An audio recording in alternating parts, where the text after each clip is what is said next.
أعوذ بالله من الشيطان الرجيم بسم الله الرحمن الرحيم اللهم صل وسلم على سيدنا محمد وعلى آل سيدنا محمد كما تحب وترضى وتصلي عليه بسم الله الرحمن الرحيم اللهم علمني ما ينفعني وانفعني بما علمتني وزدني علما اللهم علمنا ما ينفعنا وانفعنا بما علمتنا وزدنا علما وصلى الله تعالى على سيدنا ومولانا محمد وعلى آله وصحبه أجمعين سبحان ربك رب العزة عما يصفون وسلام على المرسلين والحمد لله رب العالمين.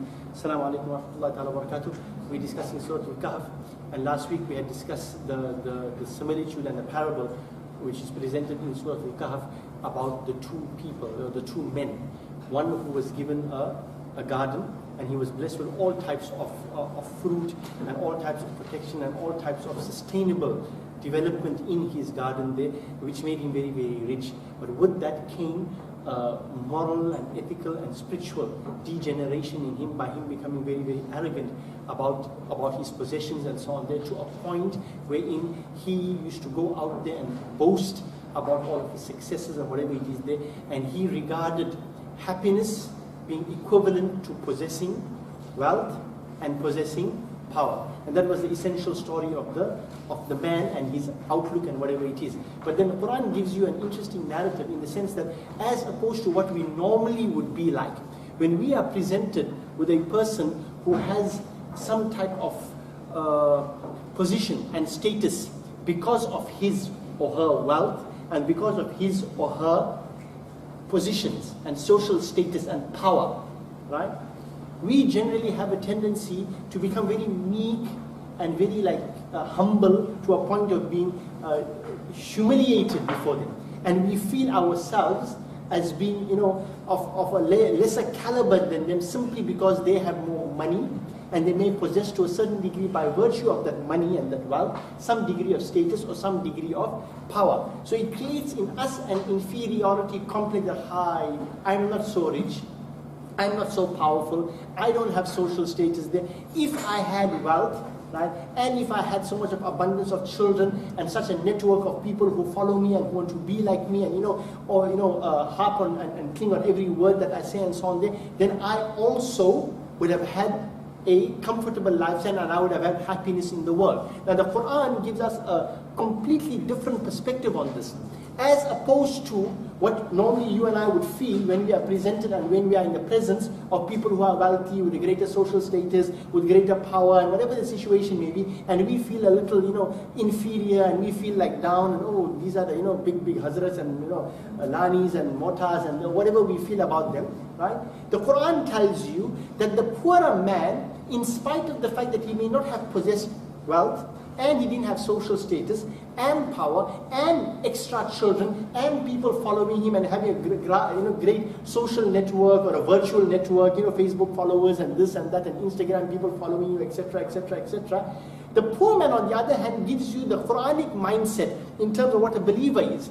This believer, this poor man, in spite of the fact that he didn't have the wealth, this poor man in no way felt inferior to this rich man. On the contrary, he had humbled himself before Allah subhanahu wa ta'ala. And instead of also developing a superiority complex, you say, well, you're a sinner and you become arrogant there, this man reached a higher level of personal and spiritual achievement, wherein instead of looking down upon the rich man and the wealthy man because of his arrogance and his haughtiness, on the contrary, what this man did was that this man turned out to be a sincere advisor and was looking for the good and the betterment of that person who had fallen off the track and had become arrogant and proud. Now this is a lesson that is being given to us in the Quran, because there is a tendency amongst those people who may regard themselves as being spiritually superior, and people suffer from spirituality superiority complexes, right?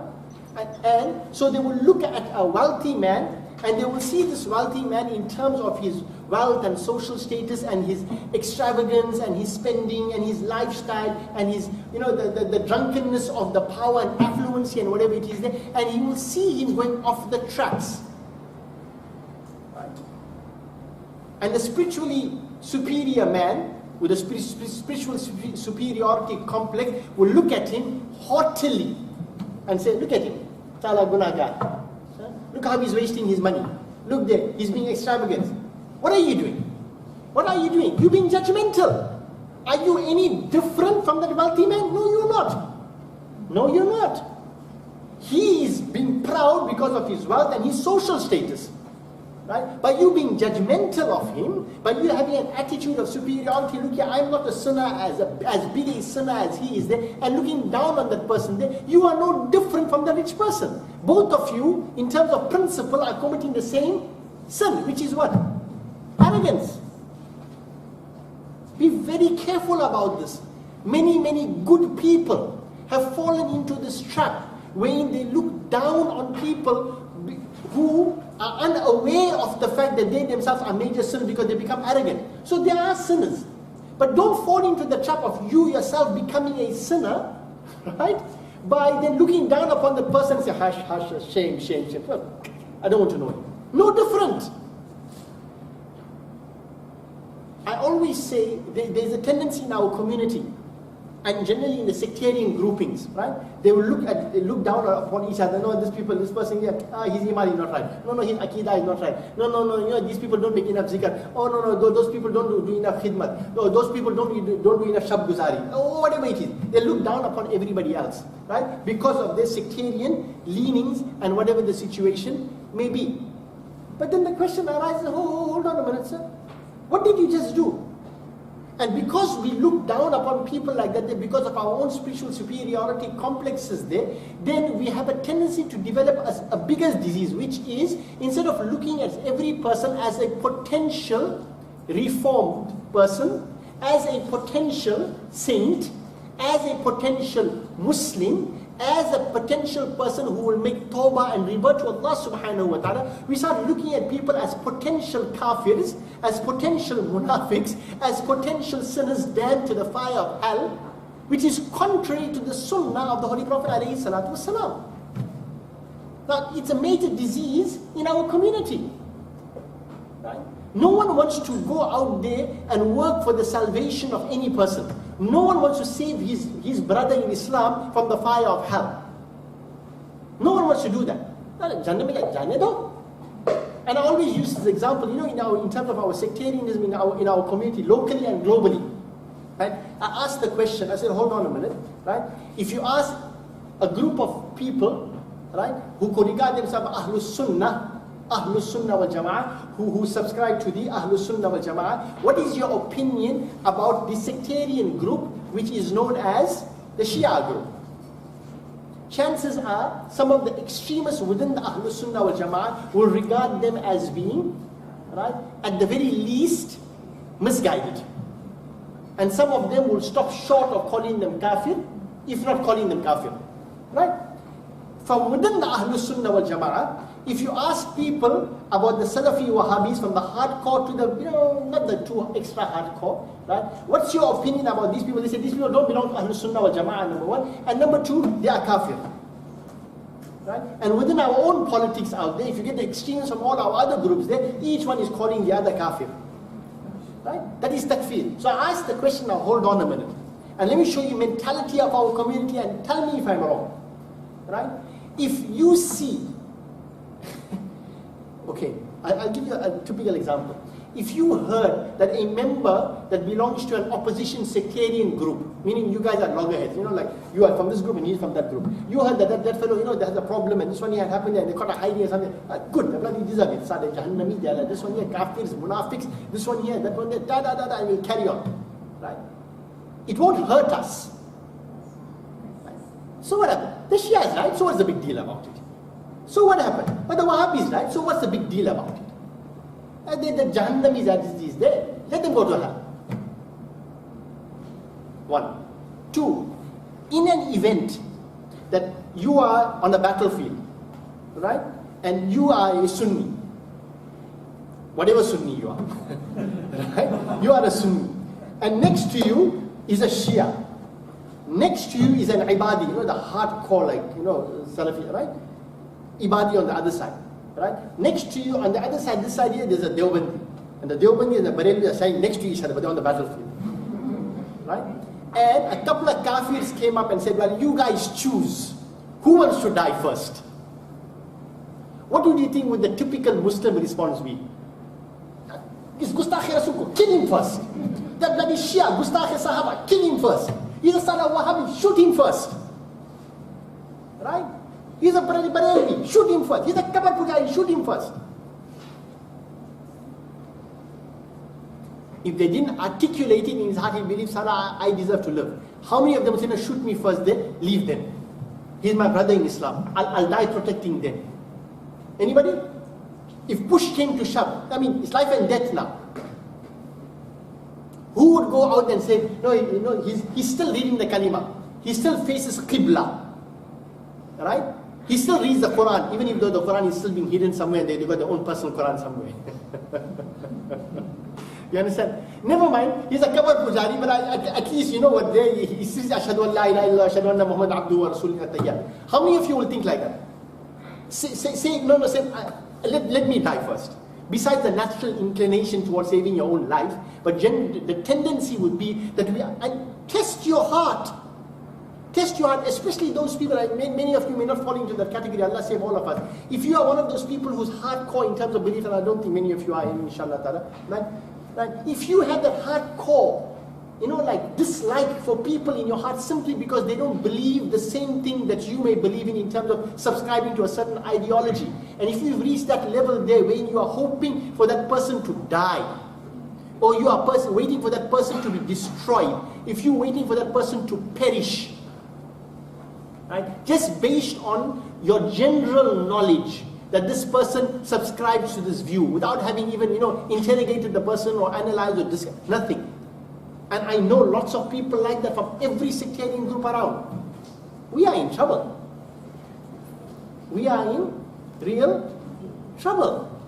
And this is the problem. So this person who made friends, so to speak, with the rich man, didn't look down upon the rich man.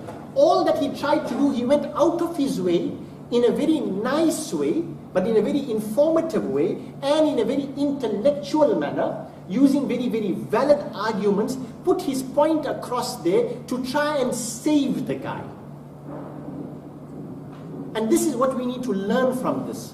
That in the era of Masih al-Dajjal, right, and in the final days, you will find people who are going to go off track. Quran is telling you that, the Hadith is telling you that people will incline towards the dunya, people will incline towards the Dajjali way of life, people will incline towards the way the world is right now, and they will give preference and priority to the lifestyle that you and I are being exposed to in this day and age there, over the difficult lifestyle of Islam. Because the Prophet ﷺ said in the last times there, holding on to sunnah will be like holding a hot coal in your hand. Clinging to my sunnah will be like holding a hot coal. You can't hold it. Hey, applying sunnah in my life and it's too difficult. It's too hot. It's a hot potato, literally a hot coal. That's how difficult it will be to live the life of sunnah. You know this. I don't need to tell you that.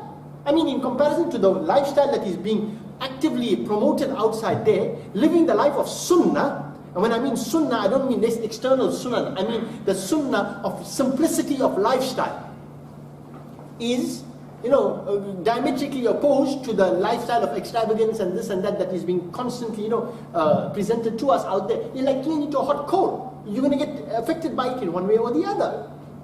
Right? So can you imagine now, if you and I are going to develop this attitude, if we find ourselves thinking to ourselves that, we're on the right path, I'm reading Surah Al Kahf every Thursday, so Allah is safeguarding from Dajjal. Right? And I'm making my namaz, I'm doing this, I'm doing that inside there. And then we start looking down upon our own people, right, who are caught up in it and don't work towards saving them or helping them or advising them or doing nasiha, right, and trying to bring them together. Are we fulfilling our duty? Are we not being selfish? Are we not being selfish? And you can't do it from the perspective of arrogance. You can do it from the perspective of true, genuine concern for the next person. And I don't see that anymore. Really, I don't see that anymore. We don't have common courtesy with each other, regardless of our ideological difference. We don't have common courtesy. I heard about a story this morning. Right? There's some big story taking place in Clear Estate or wherever it is. Is it?